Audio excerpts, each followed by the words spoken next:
Ya sahabat demokrasi masyarakat 14. Kali ini kita di sini akan membahas tentang adanya lelang infrastruktur dari Pemprov Sumatera Utara dengan anggaran 2,7 triliun dengan sistem penganggaran multi-years. Kali ini saya ditemanin oleh salah satu politisi dari Partai Solidaritas Indonesia Provinsi Sumatera Utara, yaitu Bro Bung Muhri Fauzi Hafiz, selaku Wakil Ketua OKK di PSI Sumatera Utara ya bro. Gimana kabarnya nih bro? Alhamdulillah, baik bro Opik. Ini saya boleh buka masker lah ya? Oh iya boleh ya, bro, boleh. Kita semua sudah memenuhi protokol kesehatan. Iya bro. Terima kasih sudah diundang untuk menjadi narasumber di podcastnya Demokrasi 14, Perkumpulan Masyarakat PD 14 Sumatera Utara. Iya bro. Saya Muhri Fauzi Hafiz, Wakil Ketua DPW Partai Solidaritas Indonesia Sumatera Utara. Kami memang beberapa hari terakhir ini menyampaikan sikap secara terbuka yang mungkin sudah dibaca dan sudah dilihat oleh masyarakat Sumatera Utara. Gimana Bro Opik? Baik bro. Tadi bro kabar sehat ya? Alhamdulillah saya sehat Bro Opik. Alhamdulillah. Tadi pada saat perjalanan ke sini aman ya bro ya? Aman, lancar. Soalnya, nama bro kan udah banyak nih di media-media daring, media cetak kan. Oh, sangat iya. menggaungkan kan bro. Iya. Dengan anggaran infrastruktur 2,7 T. Gitu. Wow, luar biasa besarnya. Tapi 2,7 triliun rupiah ya. Alhamdulillah lah bro, sampai dengan selamat ya. Ya, alhamdulillah. Jadi bro, kan kita udah sama-sama tahu nih tentang kabar yang resah yang terjadi di Provinsi Sumatera Utara terkait anggaran infrastruktur sebesar 2,7 triliun yang ternyata itu dilakukan dengan anggaran multi-years. Jadi di anggaran tahun depan diambil untuk pengerjaan tahun ini. Begitu ya bro? Betul saya bro? Ya, terima kasih Bro Opik. Nah, saya pertama kali menyampaikan bahwa dengan program yang sudah tampil di LPSE berjudul Proyek Pembangunan Jalan dan Jembatan Strategis Provinsi Sumatera Utara sebesar 2,7 triliun rupiah. Saya menyebutnya ada dugaan praktek ijon terhadap APBD gitu. Mengapa?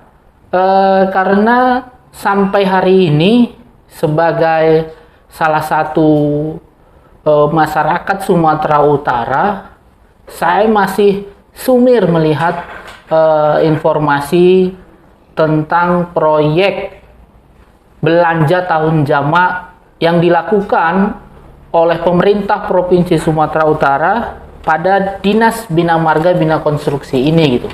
Oke, Mengapa sumir? Karena sampai sejauh ini setelah itu dilelangkan pun saya nggak tahu persis ini sebenarnya yang dimaksudkan oleh pemerintah provinsi bahwa proyek ini dalam kategori multi-years atau belanja tahun jamak tadi di mana-mana saja yang akan dibangun, berapa jumlah anggaran yang akan digunakan. Nah, karena rasa ingin tahu itu cukup tinggi, maka saya coba untuk melihat laman LPSE pemerintah Provinsi Sumatera Utara. Akhirnya di situ kita lihat anggaran yang akan digunakan untuk proyek pembangunan jalan dan jembatan ini adalah anggaran APBD 2022 yang sekarang berjalan berobik. Siap. Kemudian anggaran APBD tahun 2023 dan tahun 2024. Oke. Nah, maka saya pikir ini mirip seperti praktek ijon yang dikenal di tengah-tengah masyarakat. Belum masuk tahunnya sudah dilelang proyeknya, walaupun dalam judul itu masuk proyek multi-years. Oke bro. Jadi bro tadi ada sebut praktek ijon APBD ya bro? Iya. Jadi kan banyak nih kami nih teman-teman dari Demokrasi Masyarakat 14 itu sebenarnya belum mengerti yang dimaksud dengan praktek ijon APBD itu apa bro? Jadi praktek ijon ini sebenarnya sudah lama. Mungkin kalau dibilang lamanya dibandingkan dengan istilah multi years ini, lebih lama kata ijon ini. Oh, kata ijon tadi, Bro. Iya, karena ini sudah dipraktekkan bertahun-tahun lalu saat para tengkulak-tengkulak itu membeli padi ataupun hasil pertanian sebelum masa panen. Jadi saat sedang tanam ini, petani-petani itu didatangin oleh tengkulak-tengkulak. Namun biasanya ada penghubungan antara tengkulak dan petani ini. Oke. Itulah agen-agennya yang dia tahu ini. Itu petani di peta A, petani di ladang B. Itu lagi butuh duit tuh. Ini bisa diijon sekarang. Jadi dibeli duluan dengan harga yang sekarang. Ya sudah, nanti panen diambil hasilnya. Begitu dia. Berarti dapat kita pahami ijon itu, Bro, dilakukan pembayaran sebelum ada transaksi gitu, sebelum ada barang tadi. Iya, kita bayangkan ini, kalau tadi saya menganalogikan ijon itu dengan kondisi kekinian yang pernah terjadi di tengah-tengah masyarakat, pada proyek yang sedang berjalan lelangnya 2,7 triliun ini, dengar-dengar memang, saya belum tahu persis, malah itu tadi di awal saya bilang, saya masih sumir melihat informasi ini gitu kan. Dengar-dengar ternyata di tahun 2022 ini hanya 500 miliar. Nah, nanti tahun 2023 1,5 triliun. Nah, 2024 kabarnya 700 miliar. Sehingga di total bulatlah dia 2,7 triliun. 2,7 triliun rupiah. Oke. Oke, Bro. Baik, Bro. Berarti kan setelah Bro telisik itu berarti tentang anggaran dari 2022, 2023, 2024. Dari data ya di situ, apa Bro udah ada lakukan penelitian belum? Dia itu untuk ruas jalan yang mana saja, untuk jalan jembatan yang mana saja, atau irigasi mana saja. Terus dengan penelitian itu, apakah Pemprov itu dengan memperbaiki infrastruktur di tempat tersebut dapat membantu masyarakat untuk memberikan stimulus ekonomi? Gimana, Bro? Nah, oke, Bro Opik, juga seluruh pendengar yang budiman podcast Masyarakat Demokrasi D14 ini, untuk satu komitmen bahwasannya semua ini kita berikan sebesar-besarnya untuk kemakmuran rakyat Sumatera Utara, kita sepakat gitu. Betul, Bro. Saya dan DPW Partai Solidaritas Indonesia Sumatera Utara itu sepakat. Kita hadir di sini memang untuk bisa bekerja, hadir untuk rakyat. Oke, Bro. Nah, yang kedua yang harus kita juga berdiskusi lah dalam hal ini, bahwa pasca pandemi ini yang saat ini sebetulnya kita belum lepas. Kita masih dalam suasana pandemi. Pastinya cukup banyak persoalan yang menjadi prioritas lebih yang harus diperhatikan. Tandanya apa itu? Tandanya bisa nanti Bro Opik cek, tinggal di Google aja. Hampir rata-rata pemerintah kabupaten kota dan pemerintah provinsi itu melakukan revisi peraturan daerah tentang RPJMD-nya. Itu mengikut dengan pemerintah pusat. Agar apa? Agar cerita-cerita yang judulnya refocusing untuk anggaran pemulihan ekonomi nasional, untuk melawan pandemi, melakukan semua upaya-upaya supaya masyarakat kita kembali bangkit ekonominya, itu bisa ditampung. Tidak melanggar hukum. Bayangkan. Ya kan? Iya, Bro. Nah, semua kan rata-rata kabupaten kota dan provinsi ini RPJMD-nya sebelum masa pandemi, Bro Opik. Nah, ini kita cerita yang agak teknis. Tapi setelah pasca pandemi ini kita lihat semuanya melakukan revisi. Ingat, tujuannya apa? Supaya mereka melakukan pergeseran mata anggaran itu tidak terjerat hukum. Bisa ditampung di APBD, anggaran pendapatan belanja daerah, disepakatin dengan lembaga Dewan Perwakilan Rakyat Daerah Kabupaten Kota Provinsi Sumatera.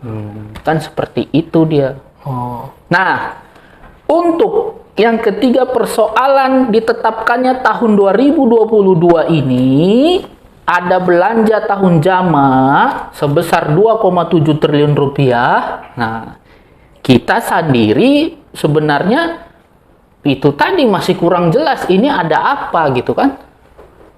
Kalau tadi disebutkan bahwasannya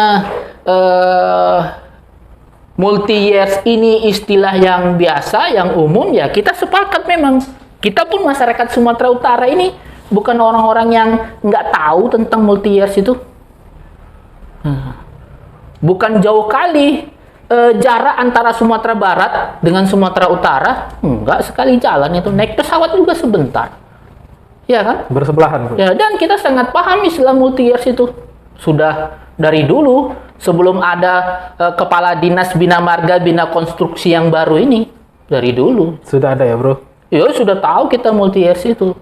Nah, tetapi mekanisme untuk tertib administrasi, tertib hukum, untuk proyek multi years yang kita sebut-sebut demi kepentingan masyarakat Sumatera Utara ini, itu kan harus kita tanya dengan baik. Berarti sampai saat ini, bro ini belum dapat jawaban tentang teknis bagaimana pelaksanaan anggaran infrastruktur 2,7 triliun ini akan terlaksana. Ya, kalau saya bilang belum dapat hari ini, itu artinya kan siapa yang punya program? Oke, bro. Pastikan pemerintah. Pemerintah provinsi. Pemerintah Provinsi Sumatera Utara. Itu ada dua. Satu, gubernur dan jajarannya. Dua, pimpinan dan anggota DPRD Provinsi Sumatera Utara. Oke. Ini dia. Nah, ketika sudah tampil di LPSE secara resmi proyek pembangunan Infrastruktur. jalan dan jembatan ini, tentunya pasti sudah ada dokumen-dokumen yang menyertai, kan gitu. Maka berikutnya saya ada menyampaikan, kalaulah memang kemarin persoalan belanja 2,7 triliun ini adalah sesuatu hal yang bernilai urgensi dan prioritas untuk meningkatkan kesejahteraan masyarakat Sumatera Utara. Nah, ini dia harus diperhatikan betul gitu kan. Kenapa nggak tersebut di dalam pidato Bapak Gubernur saat paripurna penyampaian rancangan peraturan daerah tentang APBD Provinsi Sumatera Utara tahun 2022 di bulan November tahun lalu? Tidak ada. Kan kita akhirnya tidak tahu. Oke, berarti ada kesan nyelonong dia, bro ya. Nah, kalau kesan nyelonong, saya tidak bisa pastikan, kita tidak ada di DPRD, tapi persoalan legalnya ini, nah itu yang mau kita tanyakan lagi. Diskusikan. Nah, Oke, bro. Kita kembali gimana? lagi, bro. Ya. Tadi sebelumnya bro ada mengatakan bahwasanya anggaran ini sebenarnya prioritas atau bukan? Seperti itu kan, bro? Ya. Berarti yang saya ingin tanyakan, dan setelah saya baca di media daring ataupun media online, bro ini selalu mengatakan dalam berita tersebut, anggaran ini sebenarnya kurang tepat. Ya. Karena itu dapat merugikan masyarakat, kemudian dia menabrak regulasi Permendagri 77 tahun 2020. Ya. Yang di situ sudah mengatur tentang proses lelang tahun jamak. Apakah dari situ sebenarnya setelah bro selidik, setelah bro pahami, sebenarnya ada tidak pelanggaran di dalam pelaksanaan lelang infrastruktur ini? Oke, baik Bro Opik. Begini dia Bro Opik, juga teman-teman masyarakat Demokrasi 14 yang menyimak ya. Persoalannya kita hari ini ada kondisi umum secara nasional yang mempengaruhi pandemi. Iya, Persoalan yang kedua, juga ada agenda politik kita di tahun 2024 yang juga akan mempengaruhi APBD kita, yaitu pilkada dan pemilu baru-baru yang lalu kita sama-sama mendengar pemilu 2024 itu akan dilaksanakan di bulan Februari. Artinya itu berarti kalau kita tarik 6 bulan ke belakang, di bulan Juli Agustus, teman-teman, kawan-kawan yang ada di partai politik, kawan-kawan yang ada di lembaga DPRD, itu semua sudah mengikuti masa-masa kampanye. Nah, bahkan kawan-kawan penyelenggara sesuai dengan amanat undang-undang yang berlaku juga membutuhkan dukungan dana hibah yang cukup besar. Benar, Bro. Nah, ketika ditetapkan menjadi sebuah program untuk belanja tahun jamak pembangunan jalan dan jembatan di Sumatera Utara, itu tentu memerlukan kajian seharusnya. Nah, kajian itu kan tidak hanya sekedar dialog-dialog antara pejabat-pejabat yang bersangkutan dengan pakar gitu kan, tapi harus dituangkan dalam satu naskah akademik, harus dituangkan dalam satu naskah formal yang legal. Nah, kalau cerita tentang penggunaan APBD itu saya pastikan berbeda dengan cerita tentang menggunakan APBN. Kalau APBD ini ya memang harus memenuhi aturan-aturan yang memang sudah baku untuk penggunaan APBD. Anggaran tersebut. Benar. Kalau cerita kepala dinas yang bersangkutan bahwasanya sudah berhubungan dengan pemerintah pusat, sudah berdiskusi dengan aparat penegak hukum, sudah mendapat persetujuan BPKP, dan menganggap program ini legal gitu kan, ya kami pikir itu sah-sah saja. Tetapi apakah amanat dari Permendagri nomor 77 tahun 2020 itu sudah dipenuhi? Karena saat saya membaca hal itu, membaca peraturan Menteri Dalam Negeri nomor 77 tahun 2020 yang menjadi rujukan pengelolaan keuangan daerah saat ini, di situ mewajibkan untuk program pembangunan dalam kategori belanja tahun jamak yang menggunakan lebih dari 1 tahun anggaran, itu harus diperdakan terlebih dahulu. Nah, pertanyaannya, apakah Provinsi Sumatera Utara sudah punya perda tentang belanja tahun jamak itu? Benar, Bro, benar. Pertanyaannya itu, saya nggak bisa jawab lah. Iya, sama, Bro. Ya, Kami juga saya nggak bisa jawab. Kalau kita searching, kan lucu nih. Kita hanya untuk mencari informasi itu, kita searching di Google. Nah, di Google kan bisa juga salah kan gitu nih. Bisa. Nah, saya tidak menemukan. Nah, mungkin dengan podcast kita ini nanti dibaca khalayak ramai dan dibaca oleh didengar oleh Bapak Gubernur dan pimpinan DPRD Provinsi Sumatera Utara dan pimpinan partai-partai politik, ya mereka akan menjawabnya mungkin kan itu nih. Iya. Ya, Ayah kalau nonton ya, Ayah. Kami awak kan masih 25 tahun ya.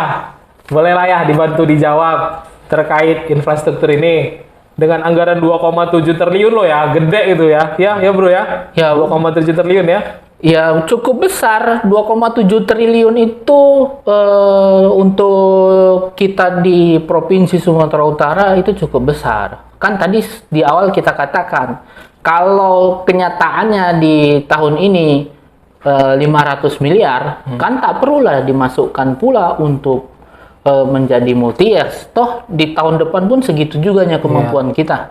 Nah, cuman yang kita dengar hari ini, tahun 2023 itu, saat butuh-butuhnya juga kita mendukung pelaksanaan agenda pilkada dan pemilu, ada 1,5 triliun juga yang akan digunakan. Khusus untuk infrastruktur. Ya, khusus untuk pembangunan jalan dan jembatan, ingat itu. Oke. Nah, karena kalau infrastruktur itu nanti bisa jadi ada gedung lagi. Ini hanya untuk pembangunan jalan dan jembatan judulnya. Hanya 2 tipe ya, Bro? Iya, 2 jenis itu yang saya lihat di 2,7 triliun ini. Oke, tadi kan kita ada bahas perda yang sebelumnya pasti digodok di legislatif ya, Bro. Jadi kan Bro ini dulu di beberapa tahun sebelumnya merupakan anggota legislatif juga di Provinsi Sumatera itu Utara. udah lewat, nggak usah disinggung-singgung, Bro. Enggak. Kita hari ini ceritanya bahwasanya sebagai wakil ketua DPW Partai Solidaritas Indonesia Sumatera Utara, kita ingin menyampaikan ke masyarakat bahwa pemerintah Provinsi Sumatera Utara ini harus transparan. Jadi jangan ditutup-tutupin dengan judul bahwasanya 2,7 triliun mengukir sejarah pembangunan Sumatera Utara. Saya bilang itu tidak benar gitu. Betul. Kenapa? Karena memang kenyataannya tahun ini hanya 500 miliar. Tahun depan 1,5 T. Kalau itu juga memang informasi yang sahihnya kan itu nih. Kan kita ini masih mereka-reka. Yang pasti itu yang sudah disahkan di APBD 2022 550-an miliar sekian lah kan gitu nih. 500 lebih lah, bro. Iya, kan gitu dia. Nah, bagaimana pula ceritanya nanti 2024 gitu. Nah, apa sih salahnya menginformasikan yang rinci tentang judul proyek pembangunan 2,7 triliun ini? Lengkap dong. Kan gitu nih. Betul, bro. Nah, kalau cerita bahwasannya ini tidak akan dikorupsi, ini tidak akan mengayakan pribadi oknum kepala dinas yang bersangkutan, itu kan cerita nanti. Proyeknya juga masih lelang. Pekerjaannya juga belum ada. Kan gitu dia. Betul, bro. Dan bahkan yang bahayanya ini nanti, ini saya sampaikan nih sama pihak-pihak yang berkaitan. Ketika Bapak Gubernur bilang memerintahkan kepala dinas untuk memenuhi spek aspal ataupun nanti jalan itu tahan 10 tahun, itu sebenarnya perintah mati dalam tanda kutip. Nggak peduli hujan, badai, bencana alam, tronton yang jalan, itu harus selesai dan tahan 10 tahun. Kan berbahaya kalimat-kalimat begitu. Iya, bro. Loh, kita nggak tahu kan, baru siap dibangun, tiba-tiba ada bencana alam, nggak tahan 10 tahun. Turun tanah itu. Tiba-tiba nanti ada proyek nasional, membawa bahannya itu harus alat berat yang jalan di atas itu, nggak bisa 10 tahun. Nah, ini kan kita harus membangun narasi-narasi yang arif, narasi-narasi yang bijak, sehingga orang yang mendengar pun menjadi cerdas, menjadi paham begitu. Bukan berarti ini persoalan pihak pemerintah provinsi yang sudah melakukan lelang ini benar. Bukan juga kita di sini yang bertanya itu salah, bukan begitu. Gitu. Hanya menanyakan, bro. Iya. Kita di sini menanyakan. Lah, maksudnya kita pengen sama-sama menjaga uang rakyat itu, gitu kan? Betul. Kita sama-sama pengen menjaga uang rakyat itu. Kalau tidak dikawal dengan Perda, kalau kabarnya ada MOU kesepakatan antara gubernur dan pimpinan DPRD, mana MOU-nya? Tunjukkan dong. Oke. Sampaikan ke publik MOU kesepakatan yang ditandatangani ketua DPRD, pimpinan DPRD bersama gubernur, bagikan ke masyarakat, ke kita. Kita pegang itu, kita pun bangga, senang dapatkan dokumen itu. Merasa dihargai kita ya, bro, sebagai masyarakat ini ya. Tetapi kan sampai hari ini kita nggak tahu ini. Kita persoalkan dulu mekanismenya. Jangan kasihan nanti. Orang sudah mengeluarkan biaya ngikutin lelang. Orang sudah mengeluarkan biaya untuk kopi-kopi berkas dan dokumen. Tiba-tiba proyek ini bermasalah. Sudah cukuplah sejarah buruknya pengelolaan keuangan daerah Sumatera Utara ini bermasalah di hadapan aparat penegak hukum. Sudah cukup. Dan untuk yang akan datang seharusnya itu tidak terjadi lagi, Bro Opik. Sudah cukup seharusnya. Kita sudah pemimpin-pemimpin daerah dari wilayah kita ya. Sudah sering terjerat. Iya, benar Bro Opik. Gimana? Gak apa-apa, bro, udah santai ya, udah adem. Jadi terkait hal tersebut, bro, ya, saya akan menanyakan ke depannya, sebenarnya siapa sih yang jadi pimpinan dari Pemprov ataupun pemerintahan legislatif? Apakah itu dari Kementerian PUPR atau dari Kemendagri gitu? Tapi tahan dulu, bro, sabar. Ya. Sabar dulu, bro.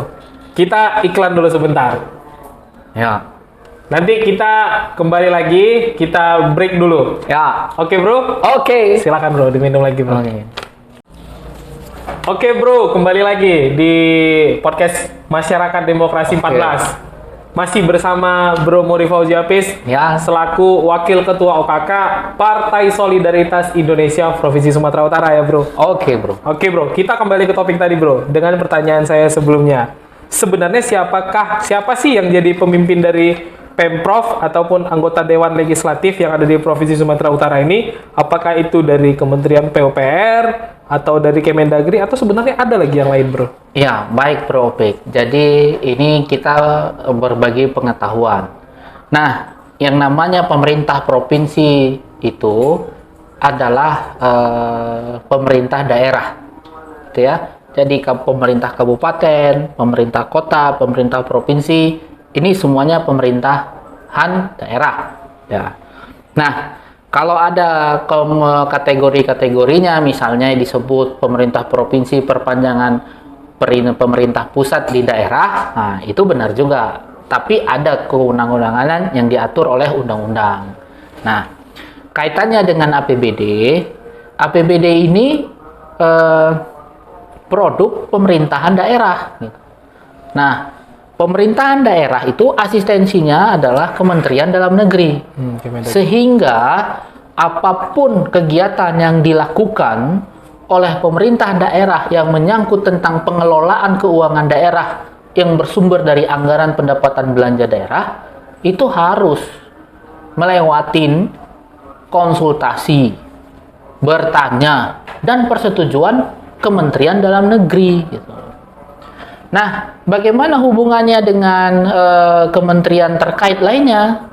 Ya tetap ada, tetapi semua itu disimpulkan dengan Kementerian Dalam Negeri, gitu. Oke, berarti tetap dia boleh pemerintah daerah ini bekerja sama dengan Kementerian Keuangan, Kementerian PUPR, tapi kalau berkaitan dengan program pembangunan daerah yang menggunakan APBD, itu malah lebih dominan peran gubernur dan pimpinan DPRD yang nanti akan dikonsultasikan ke Kementerian Dalam Negeri.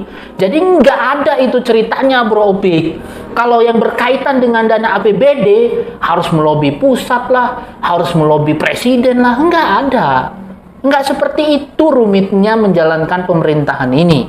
Nah, tetapi untuk amanah, beban kerja, dan memenuhi harapan masyarakat Sumatera Utara, kita sepakat itu adalah tantangan yang tidak semua orang bisa melakukannya. Nah, tetapi kerumitan dalam mengelola pemerintahan daerah ini tidak seperti yang ada kita dengar hari ini. Ya kalau mau menggunakan APBD, gunakan saja. Berdiskusi dengan DPRD.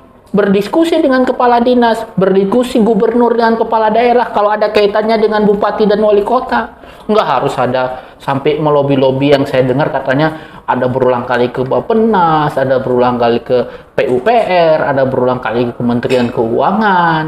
Namun, kalau memang itu kaitannya untuk penggunaan dana APBN atau pinjaman-pinjaman dari pihak ketiga, itu memang benar harus berkaitan dengan kementerian yang terkait. Seperti itu. Jadi kalau APBD ya sudah cukup di Kementerian Dalam Negeri. APBD itu pengelolaan anggaran pribadi tapi dengan persetujuan Kemendagri. Enggak, APBD itu tetap kalau negara ini kan APBN. Itu berarti presiden nasional. Nah, kalau APBD itu bupati, wali kota dan gubernur di daerah. Berarti dapat kesepakatan dari daerah itu sendiri. Cukup dengan perda, pemerintah daerahnya saja yang setuju, jalanlah anggaran tadi. Gitu, jalan. Tanpa harus persetujuan ke atas berarti, Bro ya? Nggak perlu. Oke, Bro, baik. Kemudian, Bro, kita bergeser ke masyarakat nih, Bro. Jadi, menurut Bro, efek-efek domino yang akan terjadi di depan, pelanggaran-pelanggarannya nanti, pada saat pelaksanaan, pasti akan banyak korban-korban yang terlibat. Nah, menurut Bro, efeknya dari situ itu gimana, Bro? Nah, pertanyaannya ini agak rumit nih. Tapi kita coba meluruskan ya. Saya coba menebak apa yang Bro Opik pikirkan. Ketika mekanisme program lelang 2,7 triliun rupiah ini, mulai dari yang saya bilang, saya duga mengijon APBD tahun yang akan datang, kemudian saya duga tidak mempertimbangkan Permendagri nomor 77 tahun 2020 tentang pedoman teknis pengelolaan keuangan daerah. Nah, sampai juga dalam posisi lupa dalam tanda kutip bahwa ada agenda penting secara nasional pilkada serentak dan pemilu di tahun 2024. Nah, ini menurut saya akan berdampak pada kondisi masyarakat yang paling bawah. Paling bawah. Bagaimana keadaan hari ini? Tiba-tiba ada lonjakan harga minyak goreng, ya kan? Itu ada nggak diantisipasi oleh pemerintah daerah Provinsi Sumatera Utara? Pastinya ada, kan gitu nih. Tetapi seberapa dominan? Seberapa besar? Nah, belum lagi nanti persoalan setelah pasca pandemi ini, masyarakat kita yang udah kena PHK, dia kan pengen bangkit, pengen bekerja, pengen membuka lembaran baru lagi. Iya, bro. Nah, tentu kan harus ada stimulus ekonomi. Bahkan pemerintah pusat pun kan menganggarkan program tentang pemulihan ekonomi nasional atau PEN pasca COVID-19 ini, gitu kan? Betul, bro. Nah, hal-hal ini yang sebenarnya menurut saya perlu tertuang dalam satu dokumen resmi. Nah, yang itu disepakati oleh gubernur dan pimpinan DPRD dalam bentuk peraturan daerah sehingga dapat dipertanggungjawabkan secara legal formal. Tidak terkesan semena-mena, bro ya. Ya, siapa yang mau membantah kalau jalan bagus, ekonomi membaik. Tetapi penelitiannya mana? Kajiannya mana? Nah, kan semuanya harus ada kalau kita sudah ngomong begitu. Kecuali cerita kita ini Bro Opik sama saya sendiri, ya kita cerita-cerita diskusi. Bro Opik pun berhak juga ngomong, aku mau membangun Sumatera Utara ini, ya kan ya. Nggak akan ada lah orang yang mau membantah bahwasanya kalau cerita membangun itu cerita yang jahat. Wah, nggak ada itu. Nggak ada. Kalau udah dia bilang mau membangun, itu pasti semua sepakat. Itu cerita yang baik. Nah, tetapi ingat, narasi-narasinya itu ya harus narasi-narasi yang bijak, yang benar, yang lugas, tegas. Karena kan saat ini apa sih yang mau disembunyikan kan itu nih. Ya kalau memang proyek 2,7 triliun ini tahun 2022 hanya menggunakan APBD 2022 sebesar 500-an miliar, sampaikan, jangan ditulis besar-besar, dimengukir sejarah pembangunan Sumatera Utara 2,7 triliun. Awalnya saya pikir 2,7 triliun itu uangnya sudah ada langsung. Oh, rupanya enggak, kan itu nih. Dipecah-pecah lagi, bro. Ya iyalah. Oke, bro. Terkait itu semua, setelah kita berdiskusi, dapat saya simpulkan berarti alur dari infrastruktur ini yang pertama memang harus dikeluarkan dalam perda ya, bro. Dia harus ada perda yang mengatur. Tunggu. Sampai di situ kita agak berbeda, Bro Opik. Oh, gimana? Maksudnya begini, Bro Opik. Supaya jangan salah nanti kawan-kawan masyarakat demokrasi 14 yang menyimak. Saya pastikan bahwa ketika pembangunan itu, baik pembangunan jalan, jembatan, maupun yang lain-lain lah, akan menggunakan uang APBD, disitulah dituntut kepatuhan kita untuk tertib secara hukum dan mekanisme menggunakan APBD itu. Oke. Kecuali ini uang pribadi, siapa aja mau kita bantu, silahkan, kan gitu nih. Menggunakan APBD itu sudah ada aturan-aturannya, apa yang harus dilewati. Nah, itu yang harusnya sama-sama kita bijak memahaminya. Ya, kita nggak mempersoal bahwasannya uang ini akan digunakan untuk membangun jalan, jembatan, nggak itu. Jembatan. Pahami itu, nggak itu, bukan itu kita. Nah, diikutin nggak mekanisme ini? Kalau sudah diikutin, baguslah, kan itu nih. Mana perdanya? Nggak ada perdanya, misalnya dijawab. Terus dengan apa, gitu kan? Dengan pertemuan-pertemuan gitu kan, udah sampai ke menteri, udah sampai ke macam-macam misalnya dijawab begitu, itu memang mekanisme yang benar. Ya, tidak sesuai dengan Peraturan Menteri Nomor 77 Tahun 2020, Bro ya. Nah, berarti. kita melihatnya itu yang harus dipedomani gitu kan. Karena sekali lagi menggunakan APBD, bukan yang lain-lain gitu dia. Kalau gitu, Bro, boleh Bro sampaikan closing statement supaya teman-teman dari Demokrasi dan mungkin nanti para ayah mungkin kalau nonton video ini dari Bapak Kadis, dari kementerian mungkin boleh disampaikan, Bro. Ya sebenarnya kalau ajakan saya sebagai wakil ketua Partai Solidaritas Indonesia Sumatera Utara itu, mari sama-sama kita kawal uang rakyat ini dengan tepat sasaran dan bermanfaat sebesar-besarnya untuk kepentingan masyarakat. Apalagi 2023 itu kan Bapak Gubernur sudah mengakhiri periodenya. Jangan karena sumirnya informasi ini, opini di luar itu menjadi liar. Seakan-akan ada yang berprasangka nanti 1,5 triliun di tahun 2023 yang akan digunakan untuk pembangunan jalan dan jembatan ini dianggap sebagai upaya untuk agenda-agenda pilkada secara pribadi gitu. Nah, tapi kalau semuanya jelas dibuka, semuanya jelas disampaikan, kita juga bisa menerima kok kebenaran itu. Kita bisa menerima kebenaran itu. Terima kasih sudah diundang. Ya, sama-sama, Bro. Podcast di sini, Terima kasih Rofik. sudah meluangkan waktunya. Mudah-mudahan kita bisa sama-sama terus dan mari kita juga terbuka untuk berdiskusi. Kita tunggu berikutnya undangan dari Siap. Masyarakat Demokrasi 14 Sumatera Pasti Utara. kita undang kembali, Bro. Terima kasih juga, Bro, sudah mau datang ke sini. Ya, saya Taufik Ismail. Jangan lupa klik like, subscribe, dan bagikan teman-teman sekalian. Jumpa lagi dengan kami, Podcast Demokrasi 14. Assalamualaikum warahmatullahi wabarakatuh. Salam, Om Swastiastu, Namo Buddhaya, warahmatullahi Salam Kebajikan. wabarakatuh.